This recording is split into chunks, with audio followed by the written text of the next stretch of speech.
Hey, this is Rich over at TVP Live with another quick tips tutorials brought to you by Adobe Photoshop Custom Tutorials Group. And let's jump right in with today's poster. Wants to know how to make a glitter background. This is going to be pretty simple because all we got to do is delete this square and replace it with a new background, which would be a glitter. So let's go ahead and bring in the glitter first by going to a browser and typing in orange glitter. And what comes up is lots and lots of glitter, but up here we want to go to images, and here we'll find all kinds of glitter galore. So I like this one here, and this is like on wallpapers.com. So all I got to do is right click here and say save image as, and note whether you save it on the desktop or wherever it is and hit save. And then all you got to do is come back to elements and grab the background from wherever it's at and left click and drag it right into elements. I'll let go and it opens up a new tab or project, if you will, and that's going to be your background.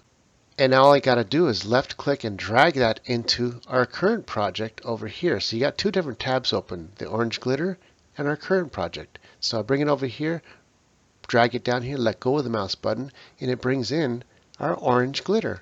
So basically this picture created a new layer here, and we're going to bring our layer underneath, but it's not allowing us to. Why not? Because the original layer is locked right here. You see the little lock there? So I'm going to click that lock and it'll unlock it, and now we can drag the glitter underneath, and now it's below this top layer.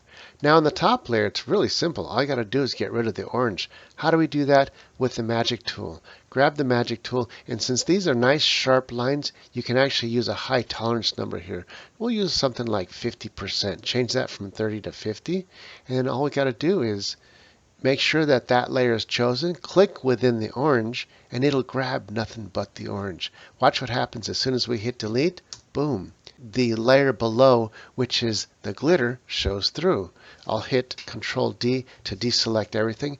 And if I wanted to move that glitter around, I would lock the top layer, and that would allow us to be able to grab the layer underneath, and you can see what's happening. Picture it as the white frame being the foreground and the glitter is the background, and you're just seeing the glitter underneath the white layer. So I can make that glitter smaller like this, or any size I want. It'll be behind within that hole. I'll bring it down to here. I could stretch this over here like that and do whatever I want with it, manipulate it any way I want. We'll just leave that right there. Now I can leave these layers separate, or if I really wanted, I could right click on this top layer and say merge down, and that'll make both of them into one layer. And that's all there is to it. This is Rich calling it quits, saying over and out.